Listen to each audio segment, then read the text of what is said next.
ساڵتان لەبێ خۆشەویستان. عێراق و هەرێمی کوردستان دوانەیەکی دانەبراون لەو کێشە و گرفت و ململانی لە ناوچەکەدا هەن. کاریگەری ئەو پەیوەندیە سیاسی و دیبلۆماسیانەی هەن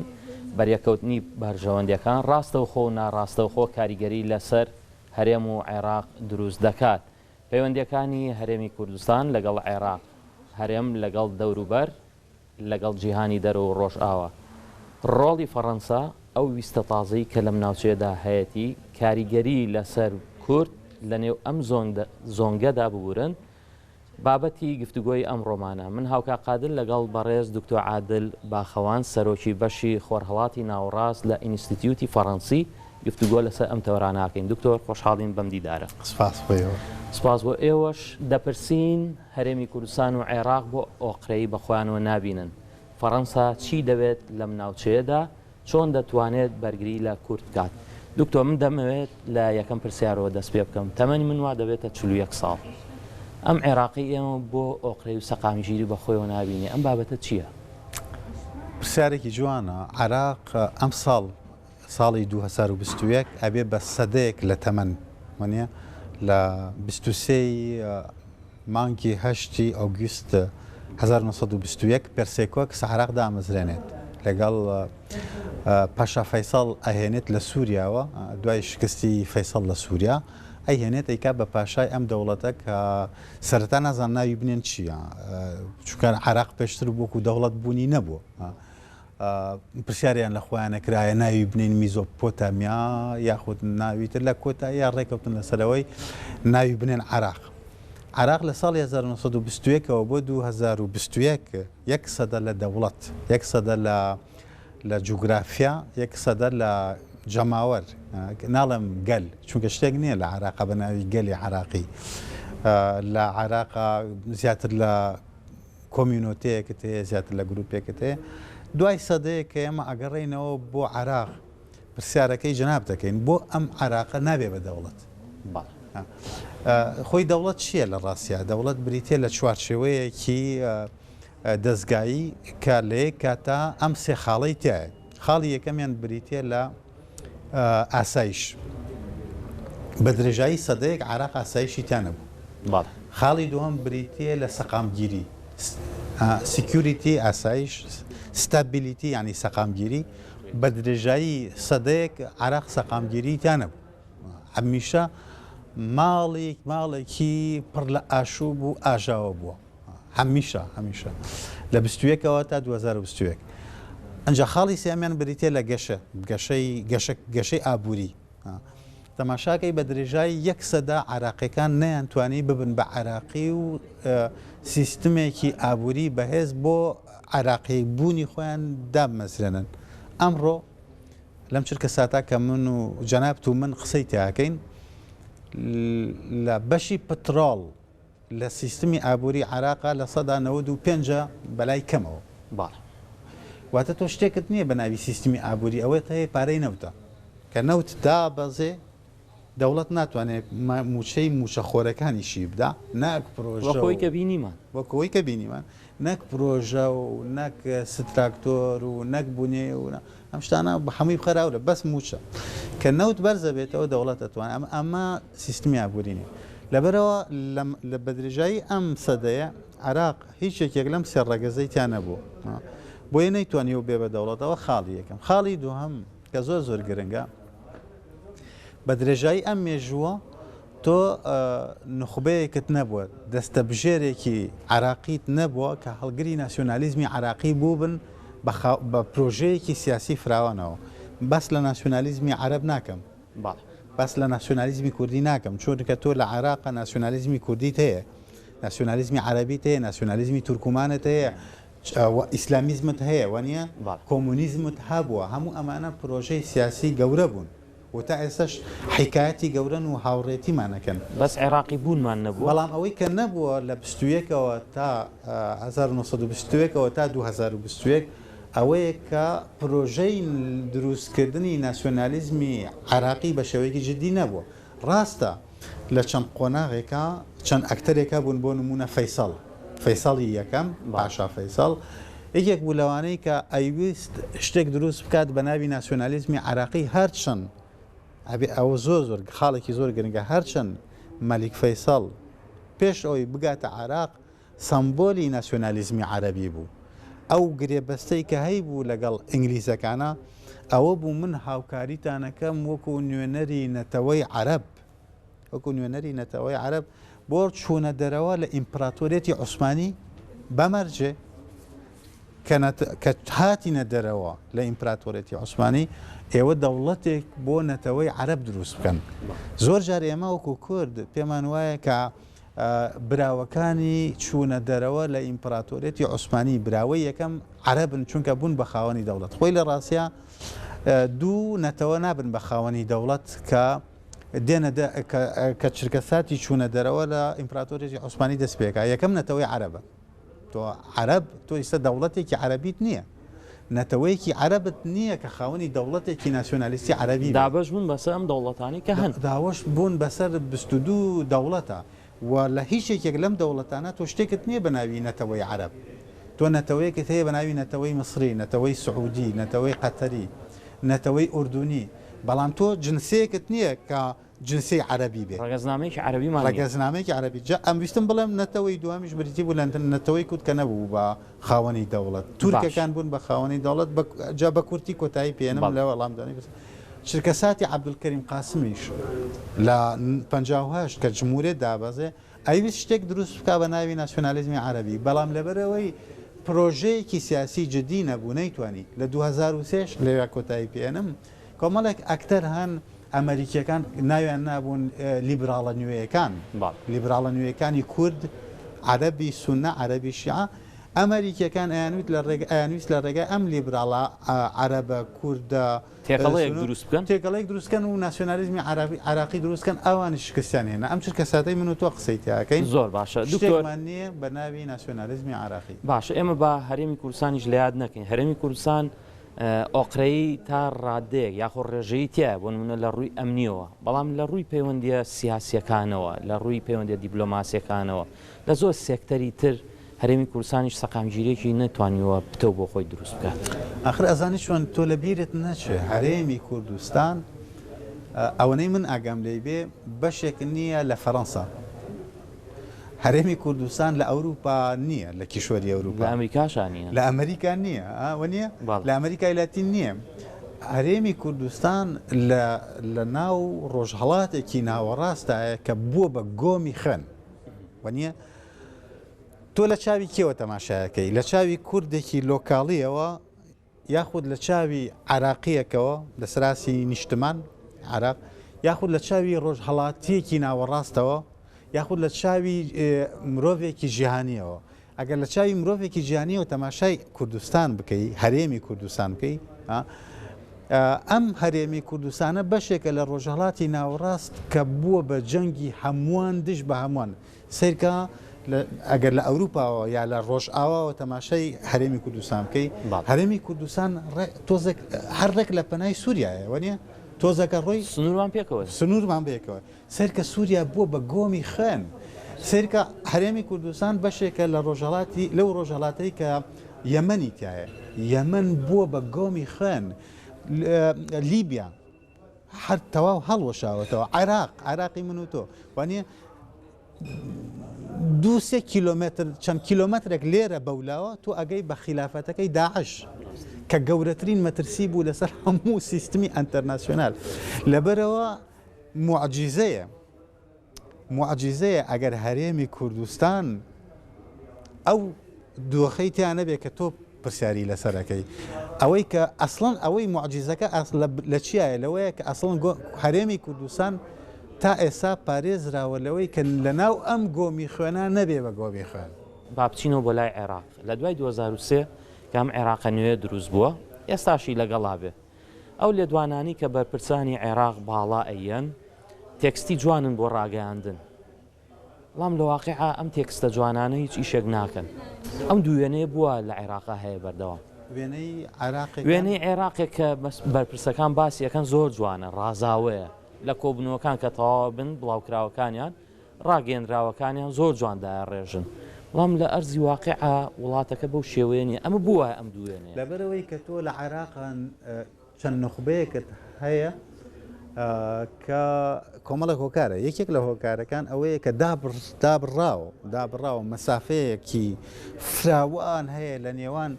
ئەو کەمینەی حرەکەما کە پێی وترێ نخبەی سیاسی عراقی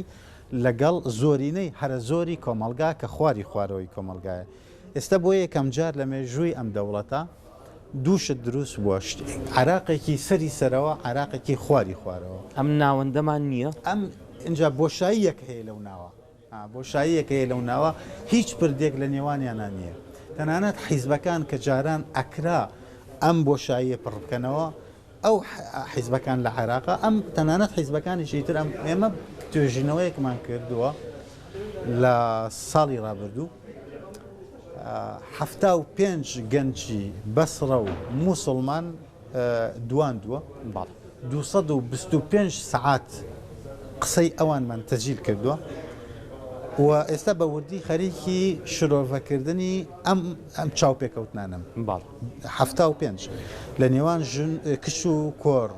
لە نێوان مەسیحی و موسڵمان تەمەنەکان لە تەمەنی 18 بۆ 26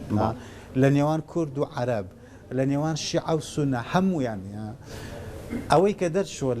لە سەدا 89 ئەم گەرجانەی کە چاوپێکەوتنمان لەگەڵا کردووە بە هیچ شێوەیەک هیچ جۆرە متمانەیەکیان بەو نخبەیە نییە کە عێراق بەڕێوە بێت. ژمارەکە زۆر گەورەیە دکتۆر. ئەمە توانی دابەشیکەی بەسەر دانیشتوانی وڵاتەکەیە ئەتوانین وەکو نمونەیەک بێگومان لە ڕووی سۆسیۆلۆژیای کالیتەتیفەوە چۆنایەتیەوە 225 سعات قسەی ئازادانەی ئەو گەنجانە لە دوو عینەکە وەرد کردووە کە بریتە لە دوو پرۆڤانس دوو پارێزگای گەورەی عێراق مووسڵ نەک بەتەنها شاری مووسڵ هەموو پارێزگای نینەوە و نەک هەر بەتەنها شاری بەسرە پارێزگای بەسرە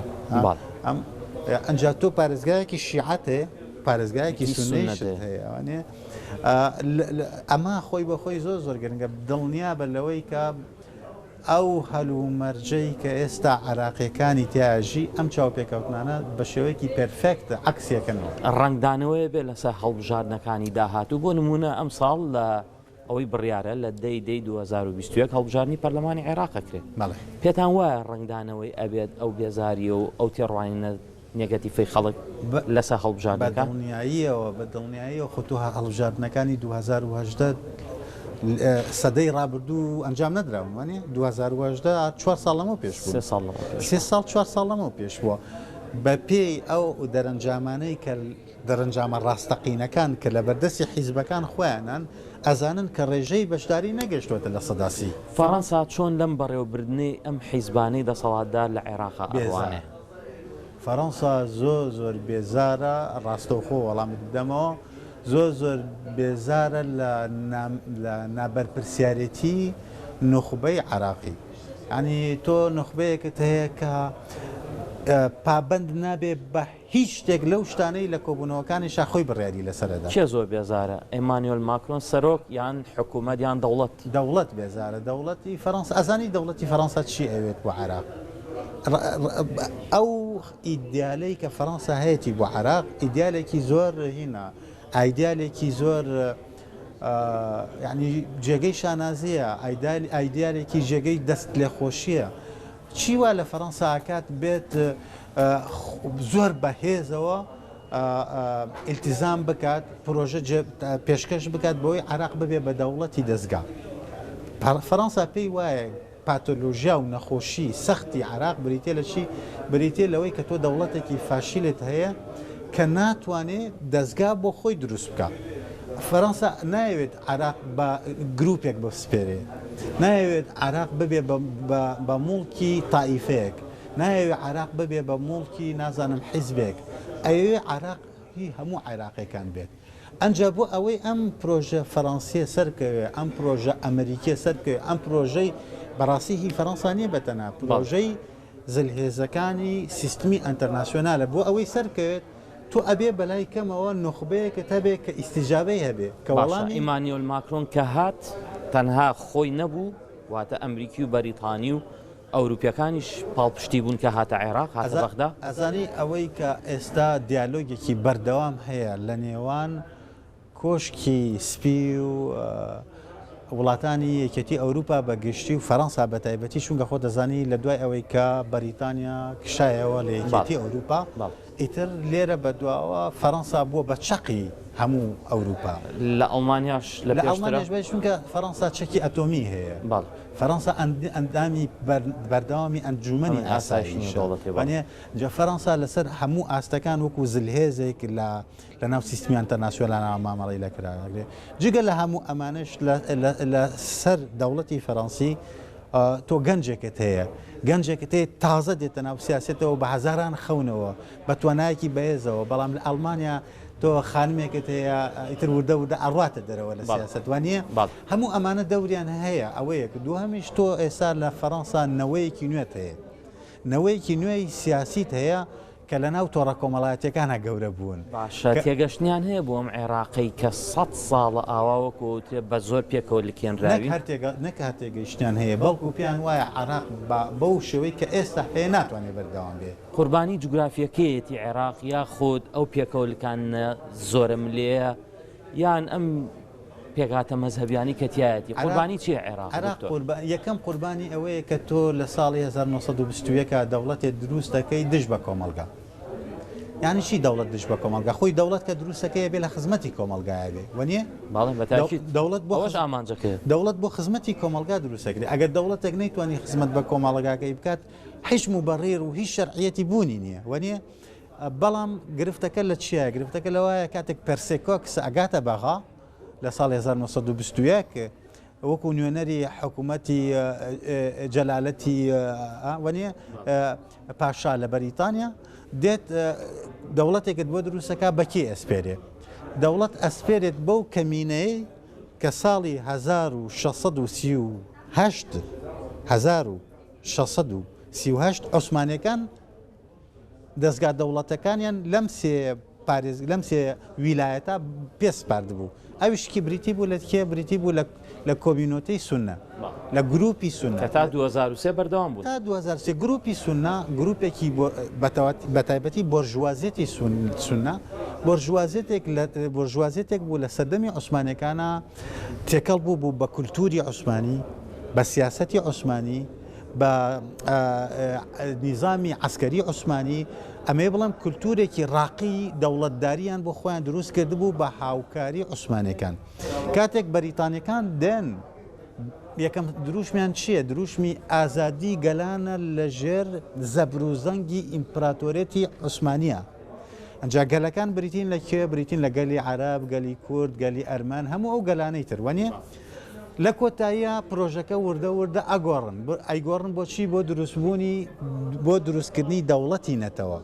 دەوڵەتی نەتەوە بۆ نمونە لە کۆیتا دەوڵەتێکی نەتەوە دروستەکەن دەوڵەتی نەتەوە بە مانا سیاسەکەی نەک بە مانا ئیتنیکەکەی. یعنی نەتەوەیەک دروستەکەن لە کۆیتا دەوڵەتێکی بۆ دروستەکەن، لە قەتەرە نەتەوەیەک دروستەکەن نەتەوەی قەتەری دەوڵەتێکی بۆ دروستەکەن. لە عێراقا پرسێکۆکس پێمانەڵێ چی ئەگەر بیخوێنیتەوە یادەوەریەکانی زۆر گرنگن ئەڵێ لە عێراقا ئێمە ئەمانەوێ دەوڵەتێک دروست بکەین بۆ ئەوەی ئەم دەوڵەتە بێنێتەوە دروست بکە. بەڵام ینی سیرکە ئەمان بە پێشانی دروستکردنی نەتەوە لە عێراقا بە دەوڵەت ئەسپێرن. بەڵام گرفتەکە لە چیە؟ گرفتەکە لەوایە ئەو چرکە سادەی کە پرسێکۆکس ئەگات لە 153 کۆمەڵگا کە دواتر ئەبێ بە عێراقی بریتین لە شیعە لە سەدا بەلای کەمەوە 90 تا 20 کوردن. شیعەکان بە هەموو شێوەیەک دەوڵەتی نەتەوەیان ڕەدەکردەوە. شیعەکان ئەیانویست دەوڵەتێکی ئیسلامی لە عێراقا دروست ببێ بۆ چونکە ئەوان پێیان وابوو دروستکردنی دەوڵەتێکی عەرەبی لە عێراقا ڕاستەوخۆ یەکسانە بەچی؟ یەکسانە بە دوورخستنەوەی شیعەکان. شیعەکان لە دادەوەری عەرەبی سونەیە هەمیشە وەکو تابووری پێنجەمی ئێران تەماشا کراوە. بۆیە لە 153 عێراقیەکان ڕەفزی ئەو دەوڵەتەدان کراوەیەک. دووهەم لە 190ەکەی کە کووردە ئەسڵەن لە ساڵی 1970 دەوڵەتی ڕاگەیان پێش ئەوەی دەوڵەت لە عێراقا دروست ببێ. ئەم خاڵە زۆر گرنگە گەرگۆم لێ بگری. عێراق لە ساڵی 1921 دروستە بێ. کورد شێخ مەحموود 3 ساڵ پێشەوە 3 ساڵ پێش ئەوە ئیعلانی دەوڵەتەکە دەوڵەت دروست ئەکا بەریتانیەکان کە ئەڕۆنە شەڕ لەگەڵ ئەم دەوڵەتەی کە شێخ مەحموود دروستی کردووە هێشتا دەوڵەت لە بەغا دروست نەبووە هێشتا دەوڵەت لە عێراقا دروست نەبووە ئەمەوێ بڵام چی ئەمەوێ بڵم لە سەدا 19 باکوور لە کوردستان لە ویلایەتی مووسڵ ئەمانیش ڕەفزی ئەو دەوڵەتانێک کە چونکە پیانەوە بوو ئەم دەوڵەتە جێگەی کوردی تیان نابێتەوە بە ڕێژەی سەدی لە سەدا 75 کۆمەلگای عراقی ڕەتیان کردەوە ئەم دەوڵەتیان ڕەدەکردو ئەمان هاتن چیان کرد لەبری ئەوەی گوێ بگرن لە کۆمەلگای عراقی هاتن دەوڵەتێکیان بۆ دروست کرد یەکەم شتیش کە دەوڵەتەکە بۆی دروستکرا ئەسڵەن وەزارەتی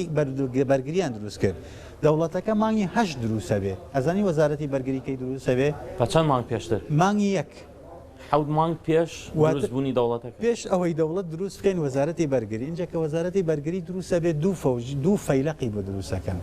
فەیلقی یەکەمیان ناوی ئەنێن فەیلقی ئیماموسای کازم ئەینێرن بۆ ئەوەی خەمعی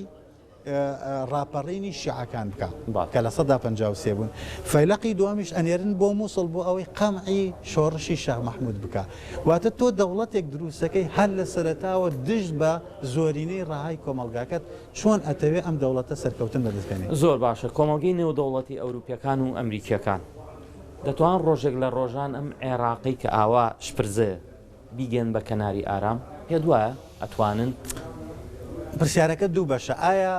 دەخوازن بیگەێنن ئایا ئیرادەیەکیان هەیە خواستێکیان هەیە کە عەرایانە بەڵێ هەیەە ئێستا هەر لە واشنگتۆنەوە هەتا ئەگاتە پاریس بە تێپەڕبوون بە لەندەن و تەنانەت بە مۆسکۆ و بە پیکین و تەنانەت بە ئێران و بە تورکیاشە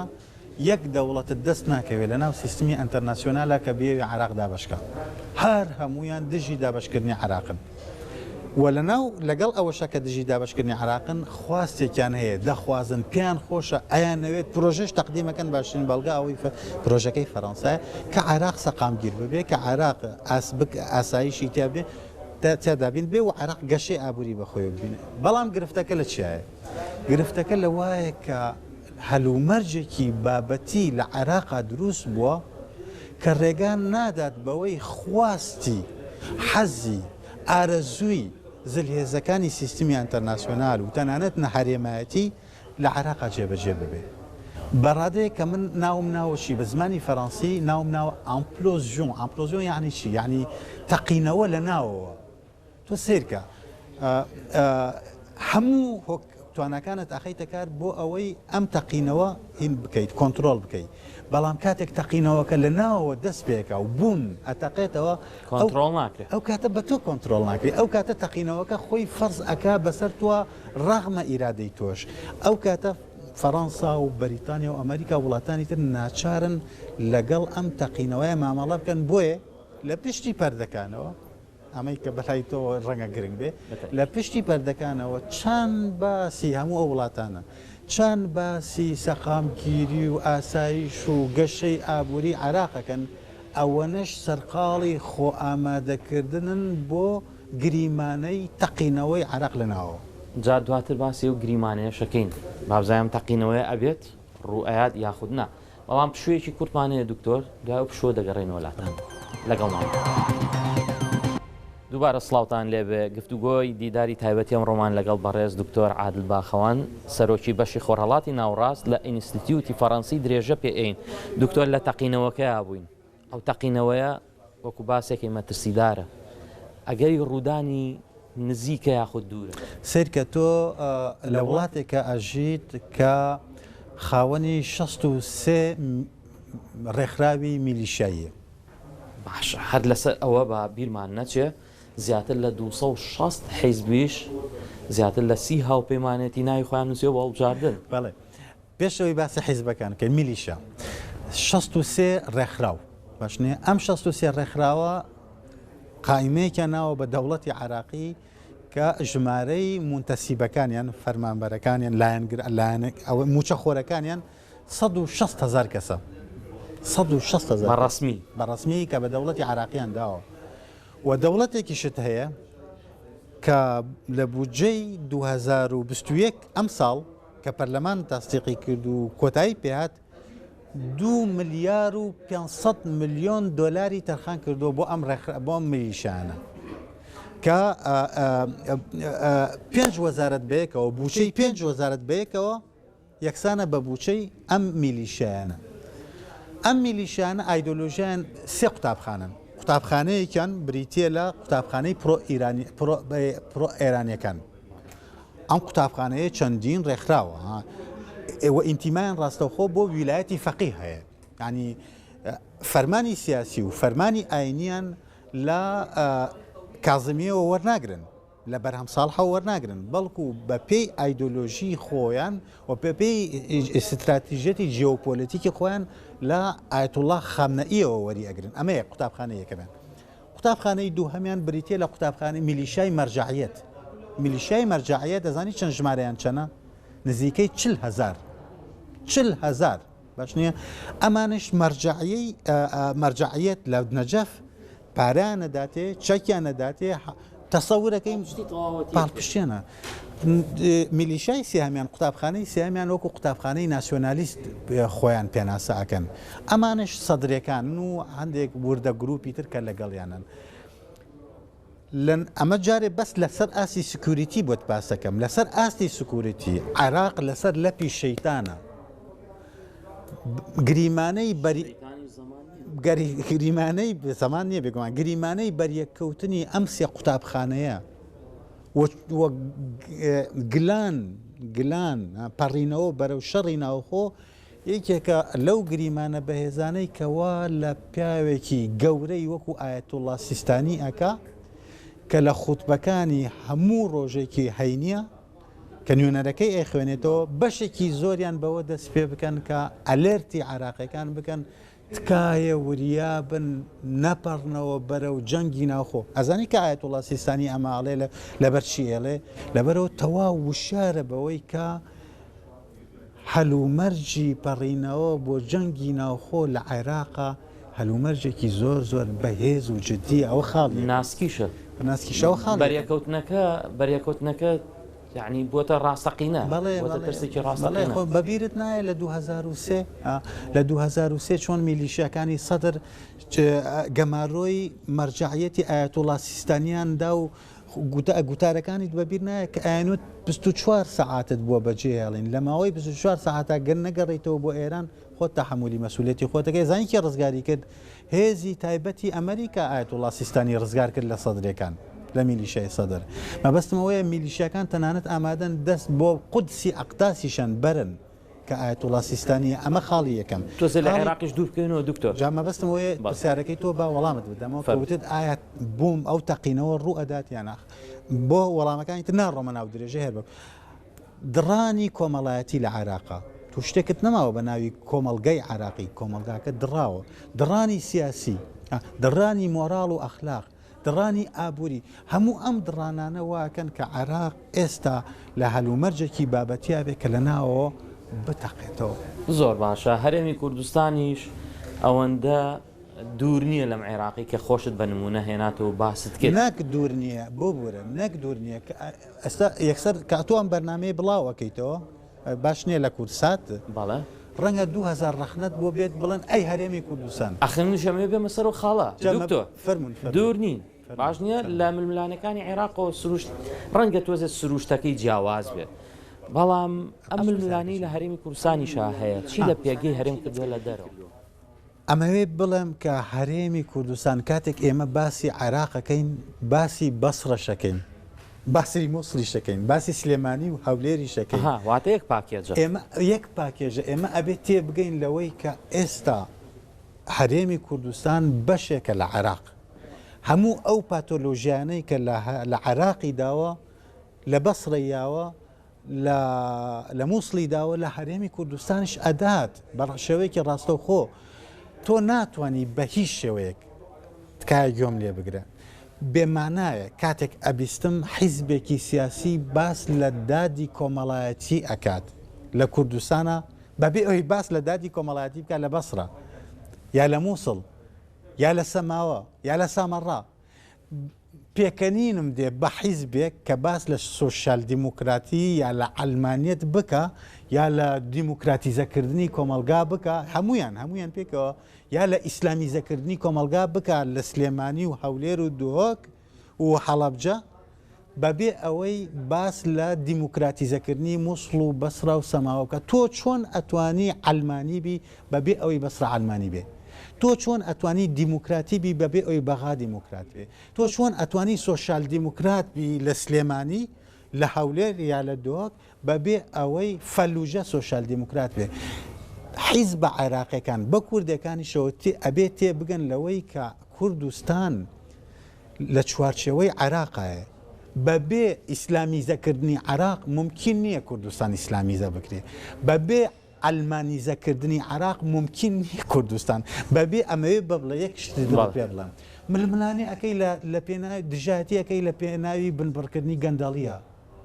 تۆ خەو نەبینی خەون بتەوێ لە سلێمانی گەندەڵی بنبڕ بکەی بەبێ ئەوەی گەندەڵی لە بەسرا بنبڕ ببێ بواتە ئەم پاکێجە لە دووهۆکەوە بۆ بەسڕە یەک پاکێجە و دابڕانی نییە یەک پاکێژە و یەک سیستمە تۆ خەون ئەبینی خەون ئەگەر بتەوێ لە هەولێر مافی مرۆڤ جێبەجێ بکەی بەو شێوەی کە ڕێکخراوی مافی مرۆڤ داوای ئەکا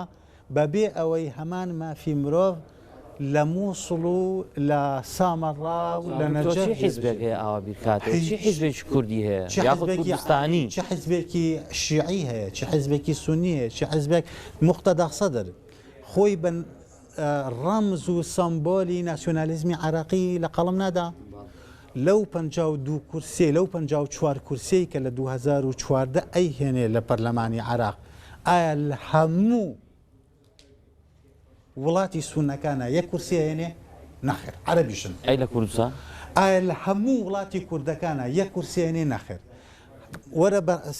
بە زمانێکی تر یعنی بۆ نمونە حیزبت هەیە لە کوردستانە باسی پرۆگرامی ململانەیە لە پێناوی دادی کۆمەڵایەتیەکە ئایا ئەم حیزبەت تا ئێستا یەک میتینگی لە بەسڕە کردووە زۆر دوور ڕۆشتین لە سەلاحەدین یان لە دیالە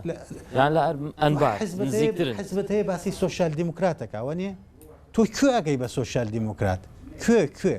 باشە تۆ ڕانیم بۆ بکە بە سۆشال دیموکرات بەڵام ئەگەر بێت و فەلوجەت نەکرد بێ بە سۆشال دیموکرات هەمووی سفرە بێتەوە فەلوجە خۆی بە فەوج داعشت بۆ هەنێ سۆشال دیموکراتەکەت هینەکە کۆتایی پێێنێ لەبەرەوە مەبەستمەوەیە بەداخەوە حیزبەکانی هەرێمی کوردستان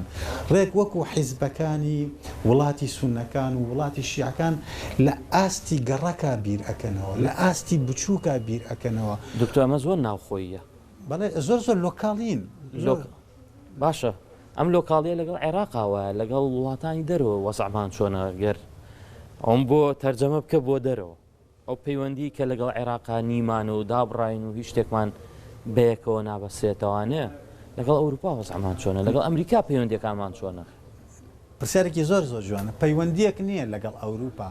چەندین پەیوەندی هەیە عێراق سەری لە کۆمەلگای ئەنتەرناسیۆنال شێواندووە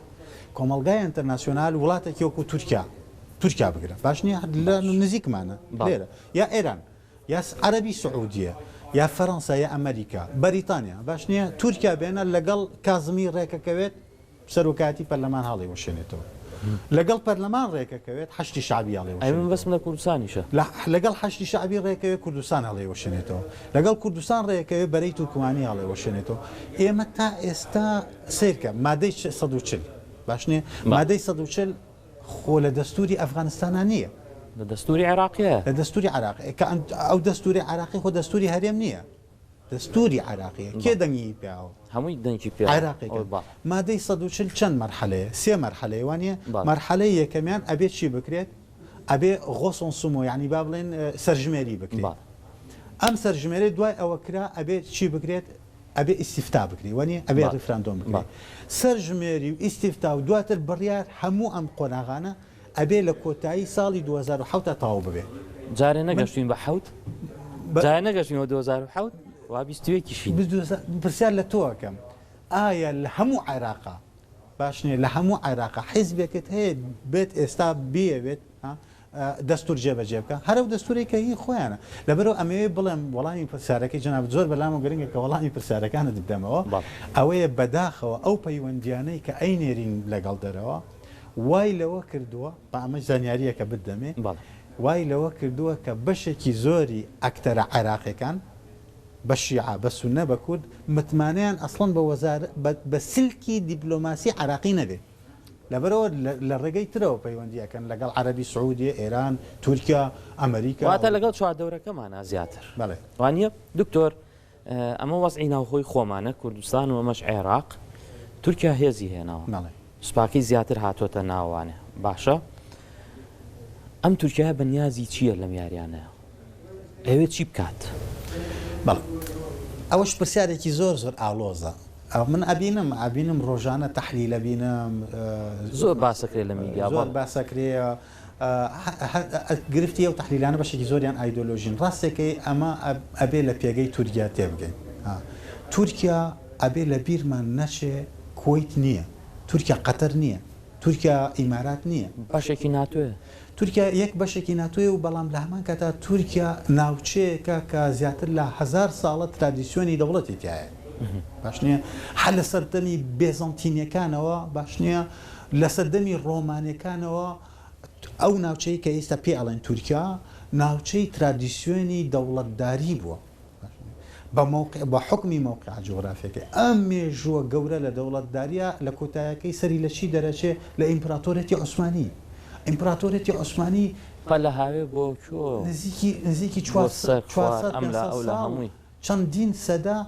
دەستنیشانی سروشتی سیستمی ئەنتەرناسیۆنالەکە لە کۆتاییە کە ئیمپراتۆرەتی عوسمانی لێ کۆتایی پێدێت دەوڵەتێکی گەورەی وەکو تورکیا دروسە بێ ئەم دەوڵەتە کە لە تورکیا دروسە بێ لەسەر کۆمەڵێک پرانسیب دروسە بێ من نهاتوم باسی ئەوە بکەم بەڵام ئەم پرانسیپانە باشن خراپن بێگومان سیاسەتی تورکیا لە بەرامبەر کەمینەکانە لە ناو تورکایە سیاسەتێکی زۆر داپلۆسێنەرانەی پۆلیسی زۆر زۆر توندا کە نمونەی زۆر زۆر کەمە لە ناو مێژووی نوێیە بەڵام ئەم سیاسەتە بە تەنها بەرامبەر کورد نییە ئەم سیاسەتە بە جینۆسایدی ئەرمەنەکان دەست پێەکە وە نییە چەند ڕۆژێ لەم و بەر ساڵیادی بۆ جینۆسایدی ئەرمەنەکان دەست پێەکە و وردە دواتر کە کەمەلەتا تورک یاریەکە ئەباتەوە پەیماننامەی سیفەر هەڵەوە شوێنێتەوە و پەیماننامەی لۆزان ئەسەپێنێت بەسەر بەریتانیا و فەڕەنسا و وڵاتانی ترا ئەمەوێ بڵێم هاتنی تورکیا ئێستا نەک بۆ عێراق بۆ قەتەر ئاگات لێتی کە سەربازگەیەکی زۆر بەهێز بە سۆماڵ بۆ سوودان بۆ لیبیا کشان سووریا بۆ بەحری دەریای سپیناوە ڕاست بۆ دەریای سپیناوە ڕاست چۆن ئاگات لێ تورکیا هەموو ئەمانە لە چوارچەوەی ستراتیژێتێکی گەوران کە سەرۆک ئێردۆگان ڕەنگە کەس خەڵکیش پێی ناخۆش بێکە بڵین سەرۆک بەس تۆ بتێنێتەوە من نەمێ سەرۆکی وڵاتێکە وەک چۆن ئەڵێم سەرۆک ماکرۆن بەس بەداخەوە ئێمە لە دنیای کوردیا لەبەری دنیایەکی ئایدۆلۆژی زەکراوە ناتوانین ینی هەندێک گرفت پۆستەکانەوە خەڵک ناوبێنی کورد دەتوانێت ڕوبەڕوێم تورکیا بێتەوە ناخێر کورد خۆی بەتەنها بە هیچ شێوەیەک نە لە عێراقا نە لە سووریا نە لە تورکیاشە فەڕەنسا هاتوانێت ئەجعارزت کەم لە هیچ یەکێک لە ڕوبەری کوردیا خۆی بەتەنها خاوەنی میکانیزم ئەو میکانیزمانە نییە کە ڕێگەی پێبدا ڕوبەڕووی تورکیا بێتەوە بەڵام کورد شانسێکی مێژووی لە بەردەستایە شانسە مێژوویەکە بریتێ لە چی بریتێ لەوەی کشانی تورکیا بەپێ ئەو ستراتیژە نوێی کە لە ئەنقەرەت بۆیان داڕشتووە کە پێ ئەوترەیە تورکای شین تورکای شین زۆر فراوانە باش نییە ئەم تورکای شینە کە ئەکشێ بەو شوێنانەی کە جەنابەت وتێت کۆمەڵێک ڕکابەری هەیە ڕکابەرەکانی زۆر جدین زۆر گەورن زۆر بەهێزن ئەو کورد شانسی کورد لەوایە کە ئەو ڕکابەرانەی تورکیا ئەیانەوێ مامەڵە لەگەڵ کووردا بکەن وەک پارتۆنەر لە بەرامبەر تورکایە پرسیاری سەرەکی ئەمەی خوارەوەی ئایا جەستەی دیپلۆماسیەتی کوردی لە ئاستی ئەوایە کە یەکەم لە سروشتی پارتۆنێر تێبگا دوو لە چاوەڕوانەکانی وڵاتانی ئەنتەرناسیۆنال تێبگا سێ بتوانێت کەپیتالیزەی ئیسیسماری ئەم ململانەیە لەگەڵ تورکیا بکە بۆ ئەوەی بخاتە خزمەتی ئەو شتەی کە پێ وترێ بەرژەوەندیە باڵەکانی گەلی کوردستان. جا تۆ حقتە یەکسەر پرسیاری لە من بکەی ئایا شتێکەیە بە ناوی بەرژەوەندیە باڵەکانی گەلی کوردستان؟ باڵێ ئەنجام منەوێ ئەوەش باس بکەم فەڕەنسا توانێت پاڵپشتی ئەم بەرژەوەندیانەی کورد بێت؟ هیچ نەبێ بمێنێتەوە چونکە 6 ساڵێک لەم و بەخەی و بخنکێنری لە ڕووی ئابوووریەوە بە تایبەتی فەڕەنسا هیچ توانێت لە دنیای ژێوپۆلیتیکا هیچ شتێک بە بەلاش نییە. فەڕەنسا بە هیچ شێوەیەک ئامادە نییە مناڵەکانی جمهوریەتی خۆی بکە بە قوربانی گەلێک ئەو گەلە هەر کەسێک بێت تامول بێ فەلەستینی بێ کورد بێ ئەرمەنی بێ نا فەڕەنسا بە عەقڵی دەوڵەت مامەڵاکە. فەڕەنسا تێگەیشتووە لەوەی کە لە ڕۆژهەڵاتی نوێیە کورد یەکێکە لە ئەکتەرە بەهێزەکانی. کورد ئەتوانێت ڕۆڵێکی سنترال و بەهێز ببینێت لە دروستکردنەوەی ڕۆژهەڵاتی ناوەڕاستە نەک لەسەر ئاستی جوغرافی لەسەر ئاستی سیاسی. لەبەرەوە فەڕەنسا نەک بەتەنها فەڕەنسا و ئەمریکا و ئەڵمانیا و وڵاتانی تر باشە ئەمە قەنەعەتی کابینەکەی ماکرۆنە یان دەوڵەتە چونکە هەروە واشنگتن و ئەوە بەرلین و لەندەنیش ئانیش هەمان قەنەعەتیان بۆ کورد چونکە زۆر گرنگە. نەوەیەکی نوێ لە ڕۆژ ئاوا دروست بووە نەوەیەکی نوێی سیاسی و دیپلۆمات کە پێی وایە بەبێ کورد ناتوانین ڕۆژهەڵاتی ناوەڕاست بینا بکەینەوە واگەر بیناشی بکەینەوە ئەکرێ مێژووی 100 ساڵی ڕابردوو سەر لە نوێ بەرهەم بێنینەوە. بەڵام پرسیارەکەوەیە چۆن جەستەی دیپلۆماسیەتی کوردی ئەتوانێت لەگەڵ ئەم سیاسەتە نوێیی نەوەی نوێی ڕۆژئاوایە مامەڵە بکە. ئەمە یەک دوو حیزبەکانمان ئاگادارن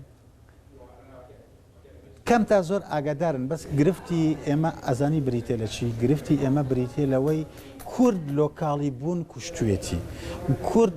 بە عەقڵێتی گەڕک بیرەکاتەوە. یعنی با من ئیسفادە لە ئێوەکەن دوکتۆر ئێوە لە دەرۆنەوە لە پاریسن و لە ناوەندێکی گەورەیان ئەم حیزبانە کورد کە باسی کوردەکەی ئەم حیزبانەی خۆمان سوودیان لە ئێوە بینیوە؟ جەنبا من وەڵامی جەنابەت بدەمەوە پرسیارە یەکەم وتم پرسیارەکەی پێشوتم زۆر بەلاوە گرنگە ئەوەیە کە کورد تا ئێستا فێر تێنەگەیشتووە لەوەی کە چوارچێوەیەکی فراوان بۆ خۆی دروست بکات کە ناوی بنێت حرامی کوردی هێڵی سوودی کوردی حرام توازانی لە کۆمەلگای ئەوەی لە کۆمەلگای عراقیە ڕوئەدات بەشێکی گرنگیشی لە کۆمەلگای فەڕەنسیا ڕوئەدات. بەڵام ئەوەی کە کۆمەلگای فەڕەنسی جیاکاتەوە یا ئەمریکی جیاکاتەوە لە کۆمەلگای عراقی و لە کۆمەلگای کوردی ئەوەیە چوارچێوەیەکی فراوان هەیە لەناو ئەو چوارچێوەیە هەموو شتێک ڕێگە پێدراوە بەڵام نایبەزێنن بەس هیچ کەسێک بۆی نییە بڕاتە ئەو دیوی چوارچێوەکەوە. گرفتی دنیای کوردی ئەوەیە کە تا ئێستا حیزبەکان ڕێ نەکەوتون لەسەر ئەوەی کە چوارچێوەیەک لە حرام بە دەوری خۆیانە هێڵی سوود دروست بکەن بڵێن لە ناوەوە هەموو شتێک ڕێگە پێدراوە. هێرشەکەی ڕەخناگری دای ئەڕوخێنی بینای ئەەکەی بەرزی ئەەکەیتەوە چی ئەەکەی بیکە بەس نابێت بە هیچ شێوەیەک ئەو چوارچەوە لە حرام ببەزێنی کە ئەو چوارچەوە لە حرام نەبوو ئەو کاتە تۆ دیپلۆماسیەتێکی یەگرتووت نابێت کە دیپلۆماسیەتێکی یەگرتووت نەبوو توانای تێگەیشتن نێوەکو پێویست لەو نەوە نوێیە دیپلۆماتە نوێیەی کە لە ڕۆژئاوا ئەیەوێت ئەم ڕۆڵە سنتراڵە باشە با من دوا پرسیارم تۆزێت دوور بکەوینەوە لە کورد و عێراق و پەیوەندیەکان لەگەڵ دەرەوە لە کوردستان خەریکە بەریەکەوتنێک ڕووە دکتۆر جەنابەت لە بواری کۆمەڵناسیا پسپۆڕی بەریەکەوتنێک لە نێوان ڕوتی ئیسلامی و ئەلمانی با زۆر دوور نەکەوینەوە و ڕووکەشێکی بۆ دروست نەکەین نوێژی تەراویحەکە و سەماکەی سەواڵەکەی سلێمانی بۆ نمونە خەریکە ئەم بەریەکەوتنە دروستە بێت لە کۆمەڵگەیەمە کە چێمە باز لە چیرۆکێکی گەورەترەکەین نێودەوڵەتیەکەین بەڵام لە ناوە خەیەکی شتی ترین ئەزانی ئەو دوو حیکایەتەی کە جەنابەت باسیەکەی زۆر گرنگە من تا ئێستا قسەم لەسەری نەکردووە ئەمەیەکەم بە دوا پرسیار ئەمە یەکەم جارمە قسە لەسەر ئەو ڕووداوە بکەم من پێم وایە دۆخێکی سروشتیە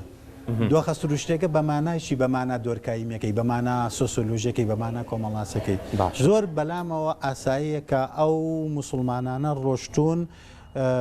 نوێژی تەراویحیان لەسەر جادە کردووە زۆر بەلامەوە ئاساییە کە ئەو کوڕوکچە بەیەکەوە سەمایان کردووە بۆ ئەمە ئەبێت تێبگەین ئەوانەی کە نوێژی تەراویحیان کردووە کۆمەڵێک ئەحمەق نین کۆمەڵی بێعەقڵ و دڕندە و وەحشینین وەکو بەشێک لە سوۆشیال میدیا کە ئەوێ بە ئێمەیان بناسێنێ ئەمانە کۆمەڵی خەرافاونین ئەوانن خەڵەفاون و ئاگایان لە دنیا نا ئەمانە خاوەنی پرۆژەیەکن خاوەنی پرۆژەیەکی مشتەمەعین پرۆژەیەکی کۆمەڵگەین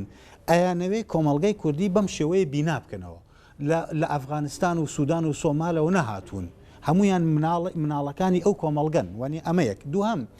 ئەوانش کە سەماکە ئەکەن ئەمانش گزارش لە پرۆژەیەکی تری کۆمەڵگەیی ئەکەن بوونی زیاتر لە پرۆژەیەکی مشتەمەعی لە ناو کۆمەڵگایەکە نەک هەر دۆخێکی ناسروشتی نییە بەڵکو دۆخێکی پۆزتیڤە ئەگەر کۆمەلگا زیندوو نەبێ ئەم جۆرە دیاردانەی تیا ڕوونادەن بۆیە پێم وایە ئەرکی ئێمە بە شێوەیەکی گشتی ئەوەیە کە یەکەم لەم دوو پرۆژەیە تێک بگەین نەک بین دەست بکەین بە دروستکردنی دوو سێ سوپا لە ژنێودەر کارەساتێکی گەورە ئێستا لە کۆمەلگای کوردیە بەڕێوەی ئەزانی بریتێ لە چی بریتێ لەوەی کە من لە 2014 کتێبێکم نووسی بە ناوی کۆمەلگای ڕەش بەشنێ ئێستا ئێمە ئەپەڕینەوە لە کۆمەلگای ڕەشەوە بۆ کۆمەلگای ژنێو جنێودان بەداخەوە بەشێکی زۆر گرنگ لە حیزبەکان تەنانەت لە ناو مەکتەب سیاسەکانانە لیژنیان دروست کردووە بۆ ئیدارەکردنی کولتوری ژنێو کولتوری ژنێو وردە وردە خەریکن ئەمە هینەکەن تەحول پێەکەن بۆ ئەوەی لە دیاردەوە بیکن بە کولتورێکی فراوان لە ناو کۆمەڵگەیەمە سپاس دکتۆر زۆر سپاس ماندوومان کردی لە نێو ئەم ئەجەندە هاتنەوەت و ئەجێندە قەرەباڵ خەدەم کاتەوە بێمە بەخشی زۆرمان پێخۆش بوو سپاس بۆ ئێوەی ئازیز و خۆشەویست دەستخۆشی لە دکتۆر عادل باخەوان سەرۆکی بەشی خۆرهەڵاتی ناوڕاست لە ئینستیتیوتی فەڕەنسی دەکەین کە ئەم دیدارە تایبەتەمان لەگەڵە ئەنجامدا لە شاری هەولێر سپاس بۆ ئێوە کە لەگەڵمان نابوون تا دیدارێکی تر کاتێکی خۆش